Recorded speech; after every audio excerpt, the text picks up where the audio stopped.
ভারতের দুই ফ্রন্টে যুদ্ধের কি হবে শিরোনামে দৈনিক আমার দেশে কলাম লিখেছেন এলাহি নেওয়াজ খান।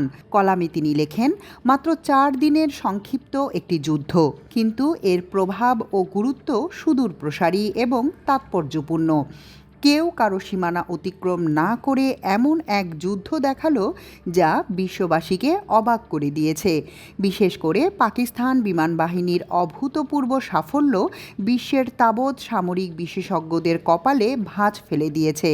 কারণ ভারতের আগ্রাসনের বিরুদ্ধে পাকিস্তান শুধু তড়িৎ প্রতিরোধ গড়ে শত্রুকে পরাস্ত করেনি, বরং ভারতের অভ্যন্তরে ভয়াবহ প্রত্যাঘাত করে চমকে দিয়েছে বিশ্বকে।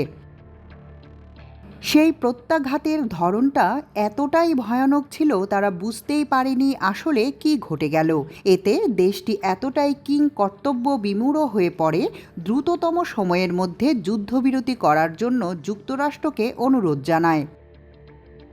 যেমনটা মার্কিন গণমাধ্যম সিএনএনের করেসপন্ডেন্ট নিক রবার্টসন বলেছেন, ভারতের আগ্রাসনের বিরুদ্ধে পাকিস্তানের শক্তিশালী প্রতিশোধমূলক আক্রমণই ভারতকে পিছু হটতে বাধ্য করে, যা নিয়ে যায় যুদ্ধবিরতির দিকে।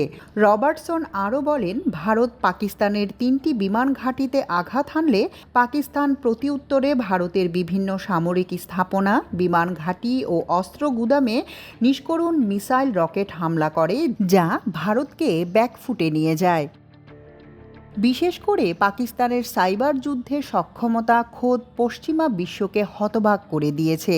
প্রদর্শিত হয়েছে আধুনিক ইলেকট্রনিক যুদ্ধের অসাধারণ সব কলাকৌশল।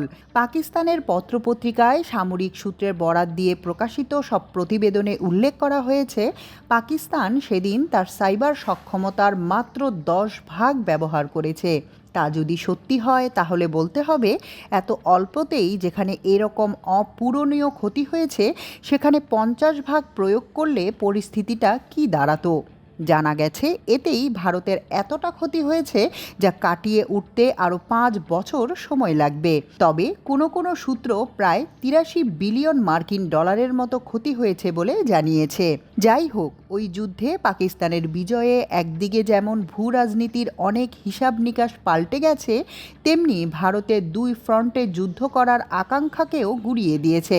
শুধু তাই নয়, ক্ষুদ্র প্রতিবেশীদের প্রতি ভারতের গণমাধ্যমের তুচ্ছ তাচ্ছিল্যের একটা বিরাট জবাব নিহিত রয়েছে এই বিজয়ে। মনে হলো ভারতের মাস্তানির শিকার সব প্রতিবেশীর হয়ে পাকিস্তান প্রতিশোধটা নিয়েছে। তাছাড়া ভারতের ক্ষুদ্র ও দুর্বল প্রতিবেশী দেশগুলোয় যারা ভারতকে পরাশক্তি ভেবে অন্যদের উপর মাস্তানি, এমনকি গণহত্যার মতো জঘন্য কাণ্ড করে নির্দোষ ভাবতে ভালোবাসে, তাদেরও সবকিছু নতুন করে উপলব্ধি করার সময় এসেছে। একইভাবে প্রতিবেশী দেশগুলোর জনগণ ভারতের প্রতারণামূলক চাণক্য নীতির বিরুদ্ধে রুখে দাঁড়ানোর অনুপ্রেরণাও লাভ করেছে। মূলত এই যুদ্ধ ভারতের সামরিক বিশারদদের টনক নাড়িয়ে দিয়েছে, কারণ চীনা ও পাকিস্তান একসঙ্গে ভারতের উপর আক্রমণ চালাতে পারে এই আশঙ্কায় ভারতের সামরিক নীতি নির্ধারকরা অনেক বছর ধরে দুই ফ্রন্টে যুদ্ধ করার কথা ভেবে আসছে, যা কেউ উল্লেখ করেছে। তবে দীর্ঘদিনের ভাবনা থাকলেও 2018 সালে ভারতের তৎকালীন সেনাপ্রধান জেনারেল রাওয়াত হঠাৎ করে উচ্চস্বরে দুই ফ্রন্টে যুদ্ধ করার ভারতীয় প্রস্তুতির কথা জোরালোভাবে ঘোষণা করেন। তখন জেনারেল রাওয়াতের দুই ফ্রন্টের যুদ্ধের কথা শুনে মনে হচ্ছিল সত্যি ভারত পারমাণবিক দুই প্রতিবেশীর বিরুদ্ধে যুদ্ধ করার জন্য প্রস্তুত হয়ে বসে আছে। কিন্তু গত শনিবার শুধু পাকিস্তান একাই ভারতের আগ্রাসনের বিরুদ্ধে যে কঠিন জবাব দিয়েছে, তাতে দুই ফ্রন্টে যুদ্ধ করার ভারতের সক্ষমতা সম্পর্কে বিশ্ববাসী ভালোভাবে জেনে গেছে। আর ভারতের দুই ফ্রন্টে যুদ্ধ করা সম্পর্কে সেখানের অনেক সামরিক বিশেষজ্ঞ ইসরায়েলের 1967 সালের নানা ফ্রন্টে যুদ্ধ করে সফল হওয়ার উদাহরণ দিয়ে থাকেন। কিন্তু 1973 সালে শুধু মিশরের সঙ্গে যুদ্ধেই ইসরায়েল প্রায় হেরে যেতে বসেছিল। যদি যুক্তরাষ্ট্র দ্রুত সাহায্য নিয়ে এগিয়ে না আসতো, তাহলে ইতিহাস হয়তো অন্যভাবে লিখিত হতো। তবে ভারতের কোনো কোনো বিশেষজ্ঞ মনে করেন, পাকিস্তান ও চীন যেভাবে সুদৃঢ় বন্ধুত্বের বন্ধনে আবদ্ধ, সেভাবে ইসরায়েল ছাড়া ভারতের কোনো বন্ধু নেই। এবারের যুদ্ধে তাও নগ্নভাবে প্রকাশ হয়ে পড়েছে। একদা যে রাশিয়া ভারতের সবসময়ের বন্ধু ছিল, এবারের যুদ্ধে সেই রাশিয়াও সাহায্যের হাত নিয়ে এগিয়ে আসেনি।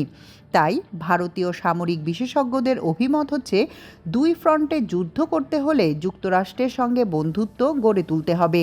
সম্ভবত সে কারণেই ভারত যুদ্ধবিরতিতে যুক্তরাষ্ট্রের সাহায্য কামনা করেছে। হয়তো এই সুযোগে যুক্তরাষ্ট্রের সঙ্গে একটা দৃঢ় সম্পর্ক গড়ে উঠতে পারে।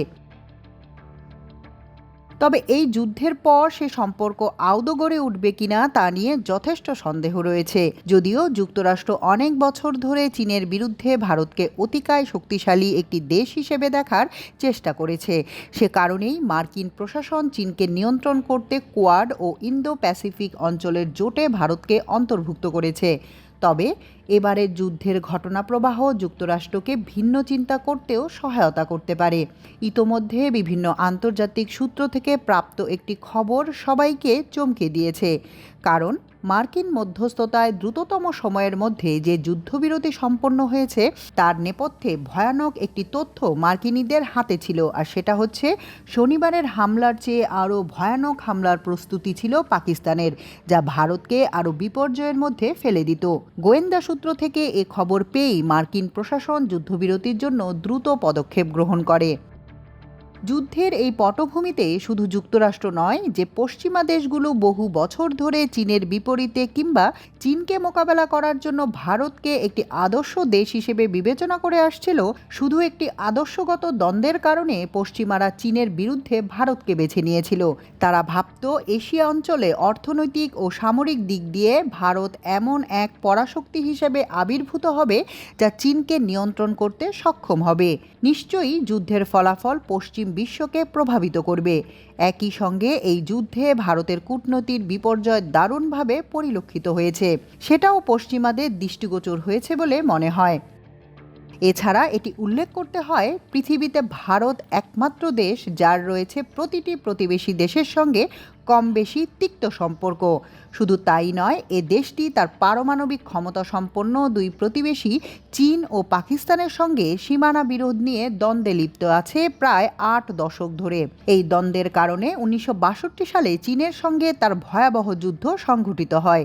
সেই যুদ্ধে ভারতের শোচনীয় পরাজয় শোক কাটিয়ে উঠতে 71 সাল পর্যন্ত ভারতকে অপেক্ষা করতে হয়েছিল। এছাড়া 1948 সাল থেকে পাকিস্তানের সঙ্গে ভারতের 3টি বড় যুদ্ধ সংঘটিত হয়। তাই অনেক রাজনৈতিক বিশ্লেষক বলে থাকেন, ভারতের শত্রু পাকিস্তান ও চীন কেউ নয়। ভারতের শত্রু হচ্ছে তার অহংকার, তার ঔদ্ধত্য ও তার অতি প্রাকৃতিক শক্তির অলীক ভাবনা। মাল্টিমিডিয়া ডেস্ক, আমার দেশ।